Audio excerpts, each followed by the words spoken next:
The stars looked different from this far out. Commander Lisa Wright stood at the main viewport of the starship Intrepid *, arms folded behind her back. The ship moved silently through the void, pushing into unexplored territory, at the edge of the Cygnus constellation. "Navigation report," she said, her voice calm and measured. Paul Davis looked up from his station. "We're on course, Commander. No anomalies detected. We should reach the Proxima system in 72 hours.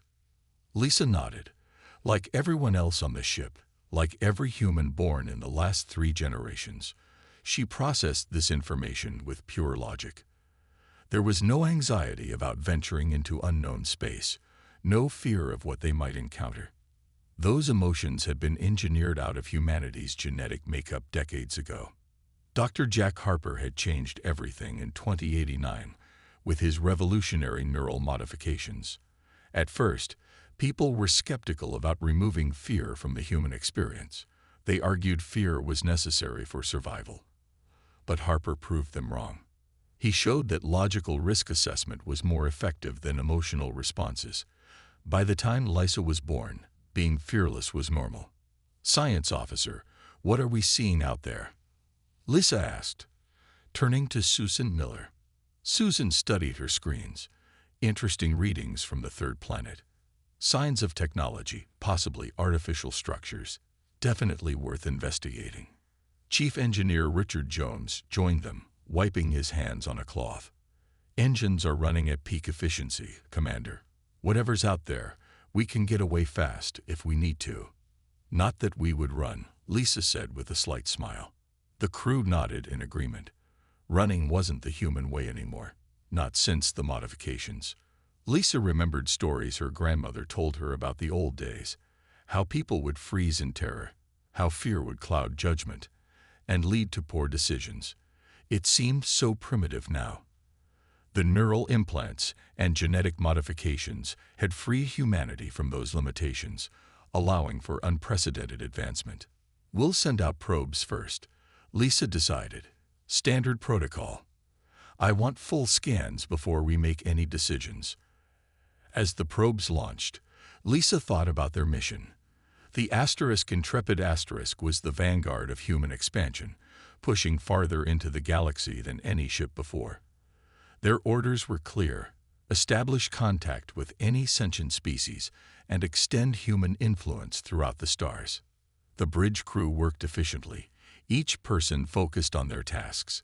There was no nervous chatter, no anxious glances, just calm determination and curiosity about what lay ahead. "Commander, I'm picking up something," Susan said suddenly. "The probes are sending back unusual readings. There's a fleet of ships hiding in the asteroid belt of the 4th planet." Lisa walked over to Susan's station. "How many?" "At least 15 vessels. Configuration unknown. Not matching any known designs in our database." "Are they aware of our probes?" "I believe so. They're changing position, moving to intercept." Lisa considered this information. Interesting. Our first contact might be happening sooner than expected. She tapped her communication badge. "First contact specialist, White to the bridge, please." Daniel White arrived moments later. He was the newest member of the crew, specially trained in xenolinguistics and alien psychology. "We have company," Lisa told him, gesturing to the screen. "Your expertise is needed." Daniel studied the data. Fascinating construction. The ships appear organic in nature, almost like they were grown rather than built. "Threat assessment," Lisa asked Richard. The engineer analyzed the readings. Their technology is different, but not necessarily superior. Weapons capabilities unclear. "They're hailing us," Paul announced from his station. Lisa straightened her uniform. "Put them through." The main screen flickered, and for the first time, humans gazed upon the Vraxians. They were tall, serpentine creatures with prismatic scales that shifted colors as they moved. Multiple eyes blinked independently around their elongated heads. No one on the bridge gasped or recoiled. There was no fear, only curiosity and interest. "This is Commander Lisa Wright of the Earth ship Intrepid *. We come in peace and friendship. The alien creature tilted its head, all eyes blinking in an unsettling pattern.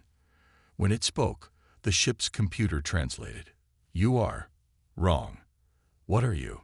And so began humanity's first encounter with a species that had evolved with fear as their primary evolutionary advantage. The Vraxian main ship was huge. It looked like a giant ribcage made of dark, shiny material that seemed to pulse with life. Daniel White led the diplomatic team from the Intrepid into the alien vessel. Lisa had sent him with 4 crew members, including science officer Susan Miller and 2 security personnel. As they entered the ship, Daniel noticed the air was thick and warm. It smelled like cinnamon and something else he couldn't identify. The walls glowed with a soft blue light that moved like water.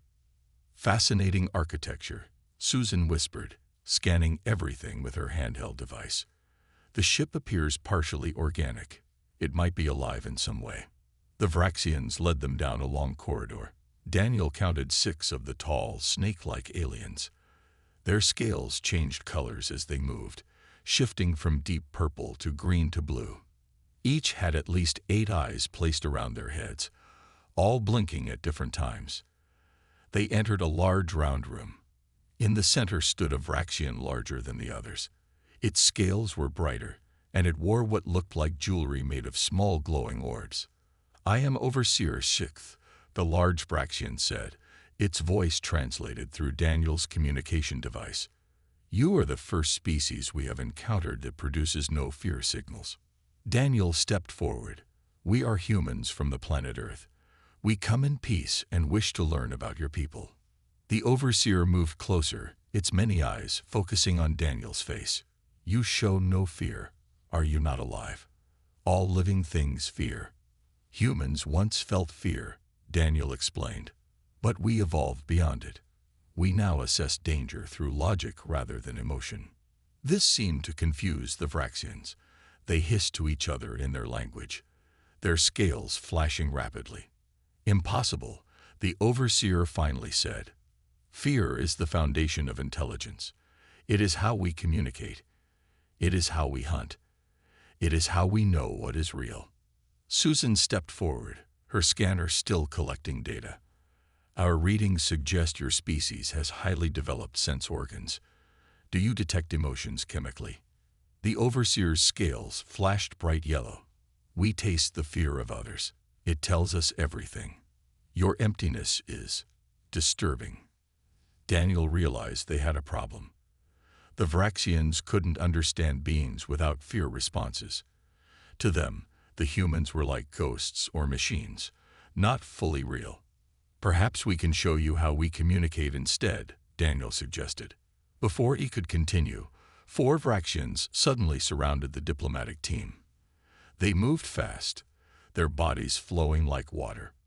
You will remain here, the Overseer announced. We must study your wrongness. You are either deceptive predators or not truly alive. We must learn which. Susan tried to reach for her communicator, but a Vraxian knocked it from her hand. The security personnel reached for their weapons but stopped when Daniel raised his hand. We don't need to fight, Daniel said calmly. Commander Wright, are you receiving this? He asked, knowing his communication badge was still transmitting to the Intrepid. We hear you, Daniel. Lisa's voice came through clearly. Stay calm. We're monitoring the situation. The Overseer hissed loudly. You speak to your ship. Good. Tell them to send more of you. We need to understand what you are. Back on the Intrepid, Lisa and her bridge crew listened to the transmission from Daniel's badge. Richard Jones stood beside her, his face showing concentration but not worry. They're detaining our people because they can't sense fear from them, Lisa said. Interesting. Should we prepare a rescue mission? Paul asked from his station. Not yet, Lisa replied. Let's see what more we can learn about these Vraxians first. Their biology seems centered around fear detection. That could be useful information. Richard scratched his chin. I might have an idea. Their whole system seems based on detecting fear chemicals. What if we could give them what they're looking for? You mean simulate fear responses? Lisa asked. Exactly. We can't feel fear, but maybe we can fake it. Give them the chemicals they're trying to detect. Lisa nodded. Begin working on it. In the meantime, we'll keep communication open with Daniel's team. On the Vraxian ship, Daniel and his team were taken to a smaller room with glowing walls. The Vraxians placed strange devices around them that hummed softly. What are these? Susan asked one of the aliens. Fear extractors, the Vraxian replied. They will find the fear you are hiding. Daniel looked at Susan. They weren't afraid, but they knew their situation was potentially dangerous. And they realized something important. They had found a species that didn't just use fear as a response to danger. The Vraxians used fear as their primary way of understanding the universe. Hours passed on the Vraxian ship. Daniel and his team sat quietly in a room with the fear extractors. The machines hummed but found nothing. The Vraxians seemed more confused with each passing hour. Your machines won't find what isn't there, Susan told a Vraxian who came to check the devices. We told you, humans don't feel fear anymore. The Vraxian's scales flashed dark red. All living things fear. You must be hiding it somehow. Daniel watched the alien carefully. May I ask a question? When the Vraxian nodded, he continued. How do your people use fear? Is it only for hunting? The Vraxian seemed surprised by the question. Its scales shifted to a soft purple color. Fear is everything to us. It is how we know who is stronger. It is how we choose leaders. It is how we find mates. It is how we know truth from lies. Susan leaned forward. Fascinating. You can detect the specific patterns of fear chemicals and interpret them like a language. Yes, the Vraxian said. The taste of fear from a liar is different from the taste of fear from one who speaks truth. The fear of a worthy mate tastes different from the fear of a weak one. Daniel began to understand. So without fear signals from us, you can't read us at all. We're blank to you. Yes, the Vraxian admitted. It is like talking to empty space. It is disturbing. Meanwhile, on the Intrepid Asterisk, Richard Jones worked quickly in the lab with Dr. Kate Martinez, the ship's medical officer. They studied old human medical records from before the fear modifications. According to these records, fear triggered the release of specific chemicals, Kate said, pointing to her screen. Adrenaline, cortisol, and dozens of other compounds in specific patterns and amounts. Richard nodded. And our ancestors' bodies released these chemicals automatically when they felt afraid. Yes, the brain would sense danger and trigger a whole cascade of responses. Increased heart rate, dilated pupils, and most importantly, these chemical signatures that the Vraxians can detect. Richard held up a small device he was building. So this emulator needs to release the exact same chemical patterns, but without us actually feeling the emotion. Exactly, Kate said. And I think I've isolated the specific patterns we need based on the scans Susan sent before they were captured. On the bridge, Lisa received their report. How soon can you have the emulators ready? 2 hours, Richard replied. Maybe less. Good. Begin preparing a rescue team. Security Chief Alan Bennett will lead it. Alan nodded from his station. We'll be ready, Commander. Back on the Vraxian ship, the overseer returned to the room where Daniel and his team were held. It brought a smaller alien with blue-green scales. This is our interpreter, the overseer said. It is specially bred to understand alien minds. Perhaps it can find what our machines cannot. The interpreter approached Daniel and placed 3 long, thin fingers on his forehead. Its scales rippled with changing colors. Strange. The interpreter said after a moment, I sense thoughts, ideas, feelings, but no fear, not hidden, not suppressed, simply absent. It moved to Susan next, then to the others. The same with all of them. They assess danger, but they do not fear it. The overseer's scales flashed with rapid color changes. How can this be? How do they survive without fear? We replaced fear with logical risk assessment, Daniel explained. Our ancestors determined that fear often led to poor decisions in crisis situations, so they developed neural modifications that allow us to recognize danger without the emotional response. The interpreter looked at Daniel with its many eyes. But without fear, how do you know who to trust? How do you choose leaders? How do you know what is important? Susan answered, we use different criteria. Logic, experience, shared goals. The overseer made a sound like hissing steam. Your species is dangerous. Without fear, what limits you? What prevents you from destroying everything? Daniel tried to reassure them.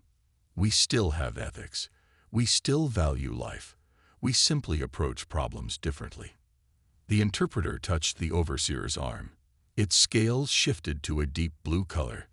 They speak truth as they understand it, but they are incomplete beings to us.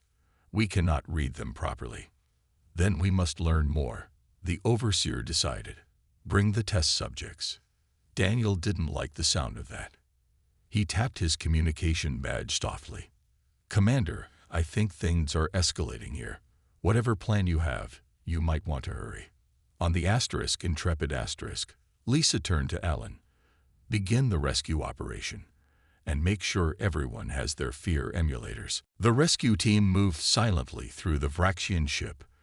Alan Bennett led 5 security officers, each wearing the small fear emulator device Richard and Kate had created. The devices were turned off for now. They would activate them only when they needed to communicate with the Vraxians. Remember, we're not here to fight unless absolutely necessary, Alan told his team. Our goal is to retrieve our people and establish proper communication. They followed the signal from Daniel's communication badge. The Vraxian ship's design was strange, with corridors that seemed to breathe and pulse with light. The rescue team moved carefully, staying out of sight when Vraxian crew members passed by. Meanwhile, Daniel and his team were taken to a larger chamber. The room was filled with tanks containing various alien creatures. Most looked scared, pressing against the far sides of their containers when the Vraxians approached. What is this place? Susan asked, looking around with scientific curiosity rather than fear. Our study chamber, the overseer explained. We collect specimens from many worlds to understand the patterns of fear across different species. Daniel frowned. You keep these beings captive just to study their fear. The overseer's scales rippled blue. Yes, fear is knowledge. Through their fear, we learn everything about them. Their strengths, weaknesses, intelligence, social structures. The interpreter approached with a small container. Inside was a creature that looked like a furry slug with 6 eyes. This species has a highly developed fear response, the interpreter explained. Watch. The Vraxian touched the container, and the creature immediately began trembling. Its fur stood on end, and it made a high-pitched sound. We can taste its fear, the overseer said. It tells us this creature is prey, not predator. It fears being eaten more than anything. It is social and fears being alone. It fears darkness. Susan watched closely. You can determine all that just from its fear response. Yes, the interpreter said. Now we will test you. 2 Vraxians brought in what looked like a metal box with many arms. Daniel and Susan exchanged glances. They weren't afraid, but they recognized potential danger. Back on the intrepid asterisk, Kate was explaining to Lisa how the fear emulators worked. The device will release the exact chemical pattern of human fear through the skin, she said. You can control the intensity with this dial. Level 1 is mild concern. Level 10 is absolute terror. Lisa nodded, and the Vraxians will be able to detect these chemicals. Based on Susan's scans, yes, Richard said. Their sensory organs are extremely sensitive to these compounds. The fear chemicals will give them something they can understand. Paul called from his station. Commander, the rescue team has reached the central chamber where our people are being held. Good, Lisa said. Tell them to activate the emulators at level 3. enough to get the Vraxians' attention without overwhelming them. In the study chamber, the Vraxians were preparing to use their strange device on Daniel when suddenly the rescue team entered. Helen and his team had activated their fear emulators. The effect was immediate. Every Vraxian in the room went completely still. Their scales flashed rapidly in patterns of yellow and orange. They turned toward the rescue team. All their eyes focused intently. "What is happening?" The overseer hissed. "These new humans, they have fear taste." The interpreter moved toward Ellen, its scales pulsing with excitement. "Yes, this is what we expected. Now we can understand." Ellen stepped forward. "We come to retrieve our people. We mean no harm." The Vraxians seemed fascinated by the fear signals coming from the emulators. They began communicating quickly with each other, their scales flashing in complex patterns. Daniel realized what was happening. "They can finally read us," he said to Susan. "The rescue team has devices that mimic fear responses." The overseer approached Alan. "Your fear taste is strange, controlled, not natural, but we can understand it." Alan nodded. "We've found a way to communicate with you. We don't experience fear, but we can produce the chemical signals you need to understand us." The interpreter's scales turned a deep purple. "Fascinating. They can create fear without feeling it." Daniel stepped forward. "This is important. We can build a bridge between our species. You need fear to communicate. We've found a way to provide it without compromising our nature." The overseer seemed to consider this. Its scales shifted to a calm blue color. "Perhaps we have judged too quickly. This changes everything." Everyone returned to the Intrepid *. Commander Lisa Wright invited the Vraxian overseer and interpreter to come aboard for further discussions. They sat in the ship's conference room, surrounded by the soft hum of the ship's engines. "Your fear devices are remarkable," the overseer said, its scales shifting to a thoughtful shade of green. "But they are basic, simple patterns only." Richard nodded. "They're just prototypes. We developed them quickly to establish communication." The interpreter's many eyes blinked in sequence. Fear is not simple. It has thousands of patterns. Each means something different. Kate leaned forward, fascinated. "Like a language." "Yes," the interpreter agreed. "Fear of death is different from fear of pain. Fear of a predator is different from fear of losing status. Each has its own chemical signature." Daniel had been thinking deeply about this. "So your entire social structure is built around reading and interpreting these fear patterns." The overseer's scales flashed blue in confirmation. "It is how we know who should lead. Those who can cause the most complex fear are our leaders. Those who can interpret the most subtle fear patterns are our diplomats." Lisa saw an opportunity. "We could work together to create more sophisticated emulators, ones that could produce the full range of fear patterns you use for communication." Susan added, "And we could develop sensors to help us detect and interpret your fear signals in return." The Vraxians seemed interested, but the overseer had concerns. "But you still do not actually feel fear. You only mimic it. How can we trust beings who do not fear consequences?" Alan, who had remained quiet until now, spoke up. "We don't need fear to understand consequences. We make decisions based on values and goals, not emotional responses." The overseer's scales darkened. "Show me. Increase your fear signal to maximum level." Richard looked concerned. "That might not be wise. The level 10 setting is extremely intense." "Do it," Lisa ordered. "Let them see what we're capable of." Richard reluctantly adjusted Alan's emulator to its highest setting. The effect on the Vraxians was dramatic. Both the overseer and interpreter recoiled, their scales flashing rapidly in bright yellow and red patterns. Their bodies trembled, and they made high-pitched hissing sounds. After a few seconds, Lisa had Richard turn the emulator back down. The Vraxians slowly recovered, their scales gradually returning to normal colors. "That," the overseer said, its voice shaking, "was the most powerful fear signal we have ever encountered. The interpreter seemed almost in awe. It was pure terror, distilled and perfect. How did you create this without feeling it? Kate explained. We studied historical records from before our modifications. Our ancestors experienced extreme fear in certain situations. We replicated those exact chemical patterns. The overseer looked at the humans with new understanding. You have weaponized fear itself. Lisa shook her head. That's not our intention. We want to communicate, not threaten. But you could, the interpreter said. You could unleash fear signals that would paralyze our entire species, and you would remain completely unaffected.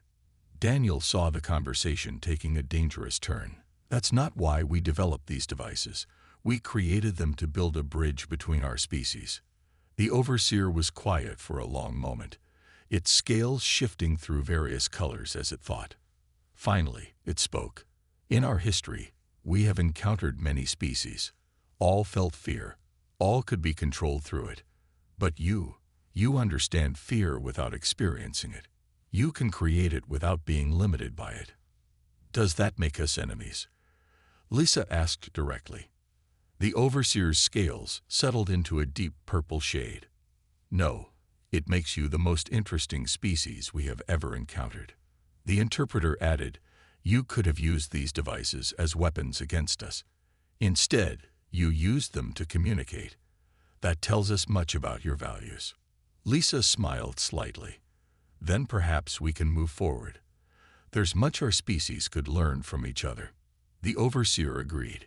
Yes. But first, I must report to my fleet. This changes our approach to everything.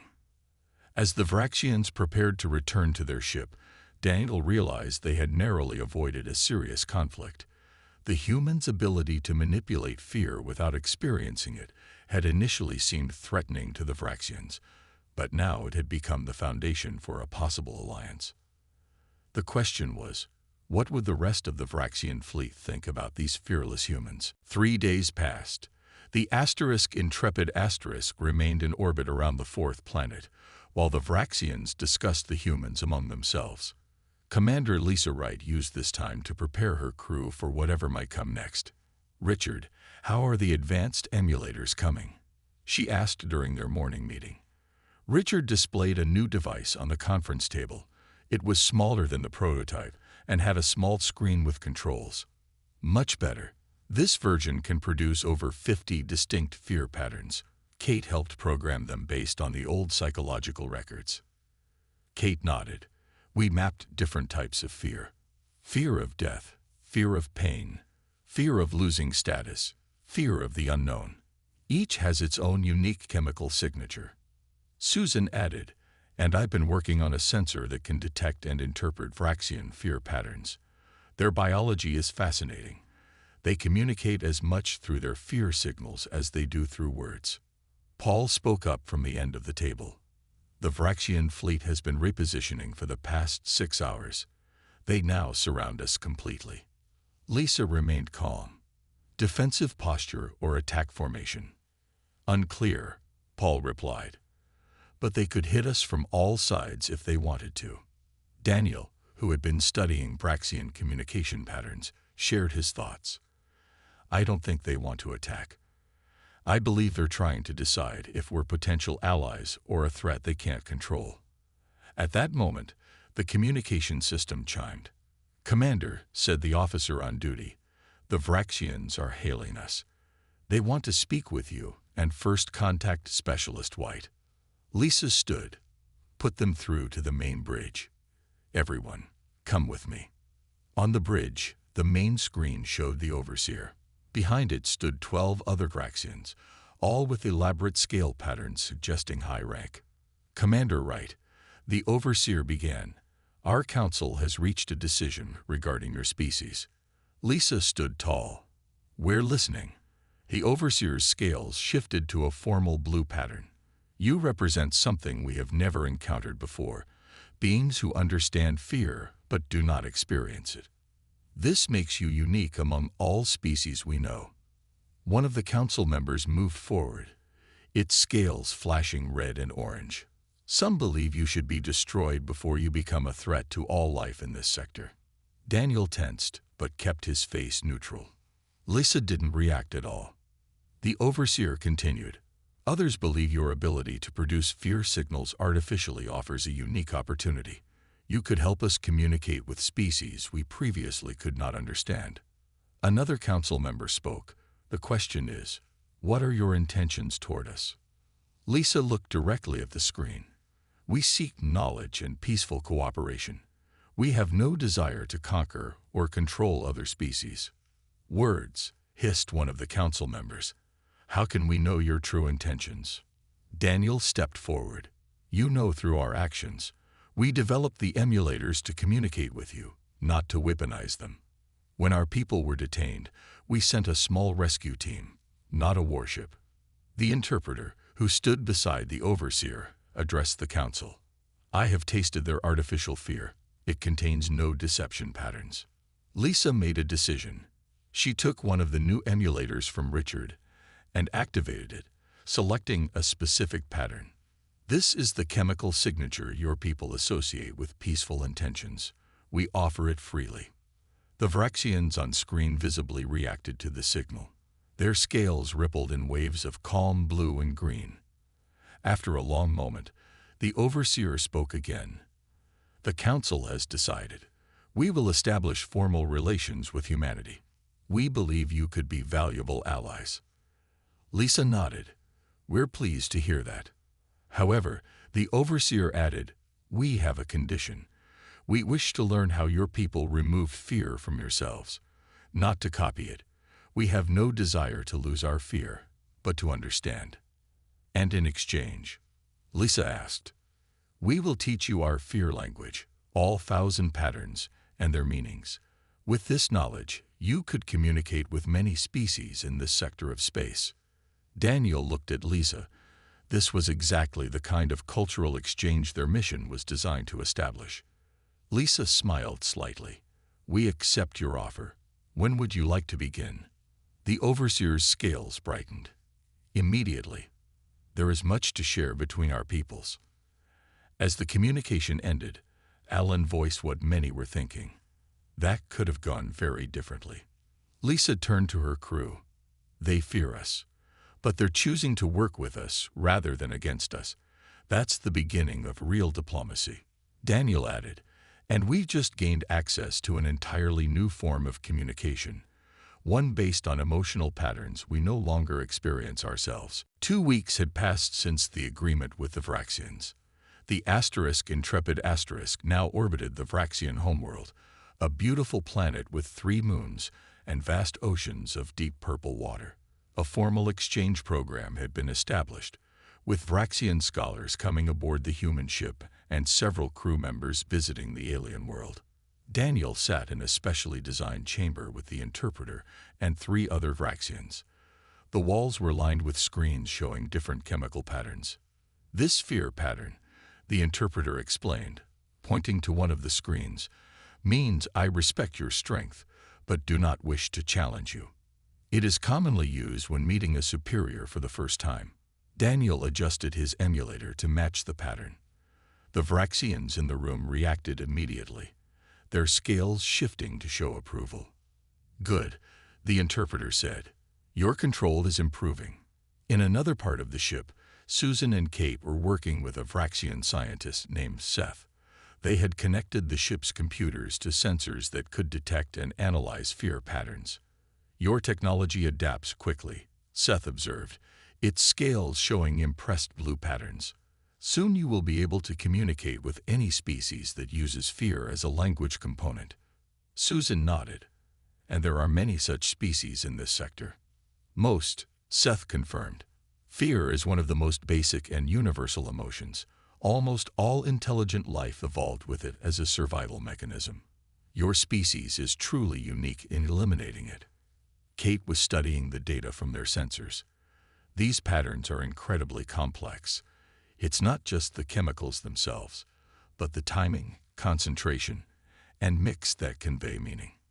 Seth's scales rippled in agreement.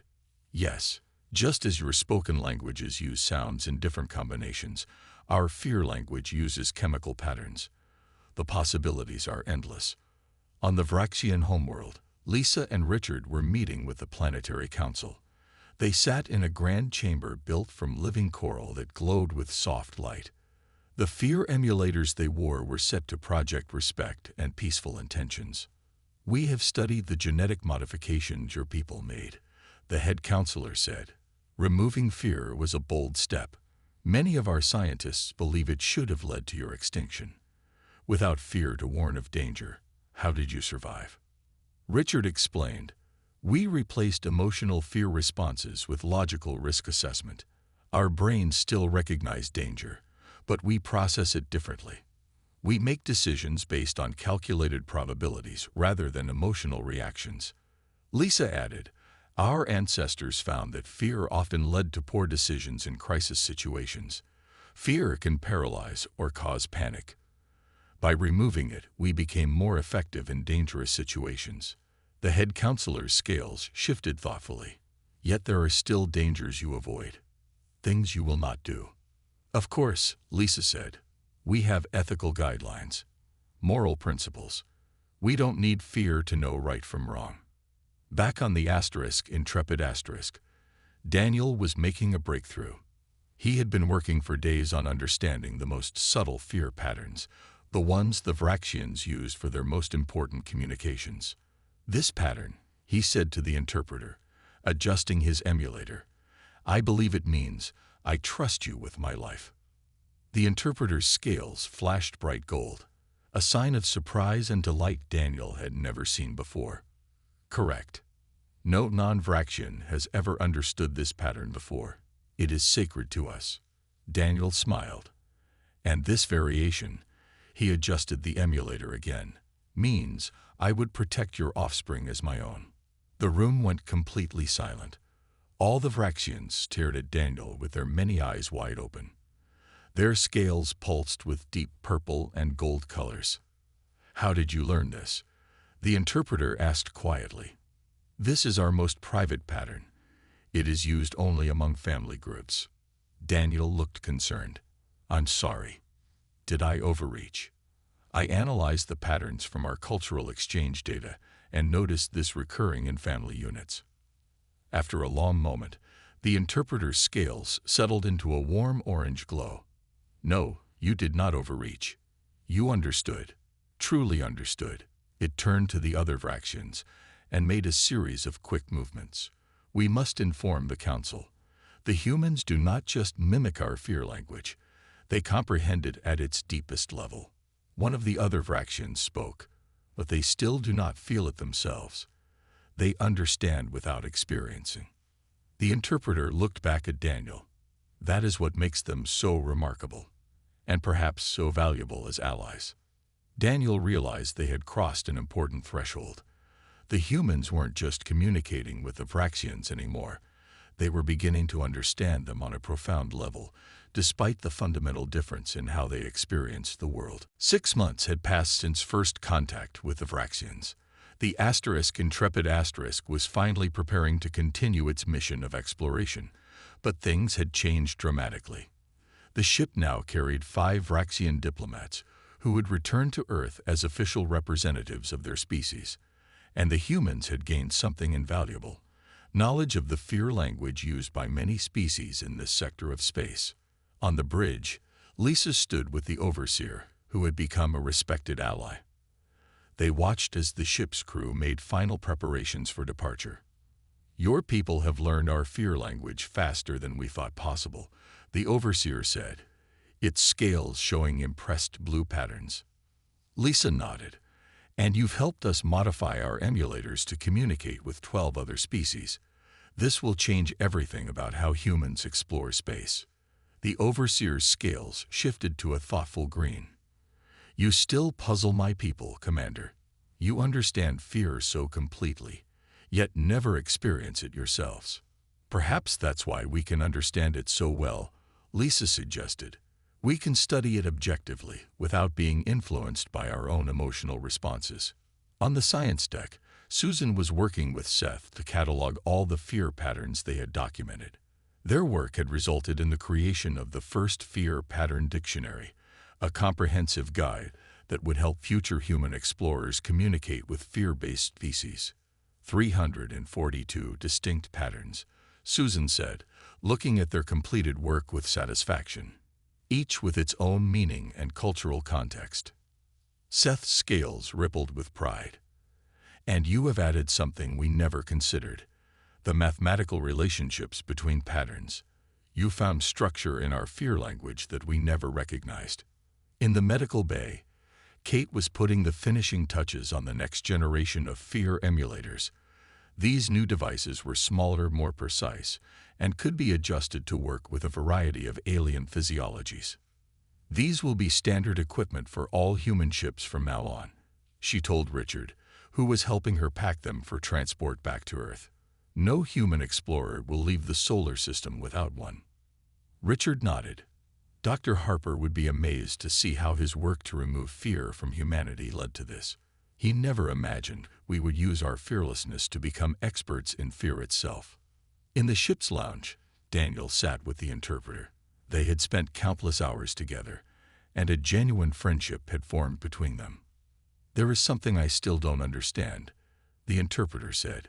Your people eliminated fear to become stronger, more logical, yet you've spent so much time learning to communicate through fear signals. Daniel smiled. That's the irony. By removing fear from ourselves, we gain the ability to understand it better in others.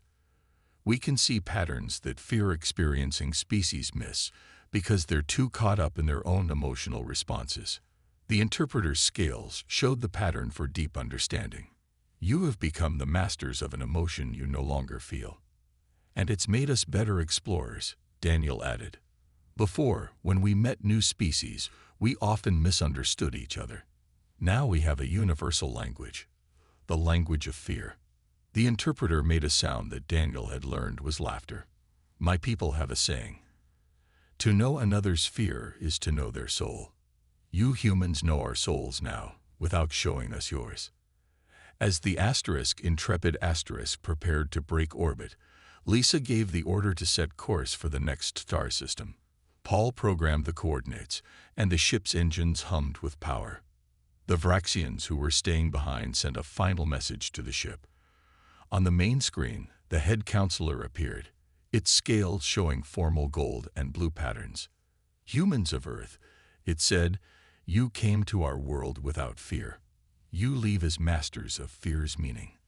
The galaxy will never be the same. After the message ended, Lisa turned to her crew. Let's continue our mission. There are more species to meet, more languages to learn. Daniel nodded, thinking about how strangely things had turned out. Humans had engineered fear out of their genetics to become more rational, more effective. Yet now they had gained a unique position in the galaxy precisely because of that choice. They had become interpreters and diplomats, bridging the gap between species that communicated through fear. As the Intrepid jumped to faster-than-light speed, Lisa looked at the stars streaking past on the view screen. Humanity had found its place in the cosmos, teaching the meaning of fear while never knowing it themselves.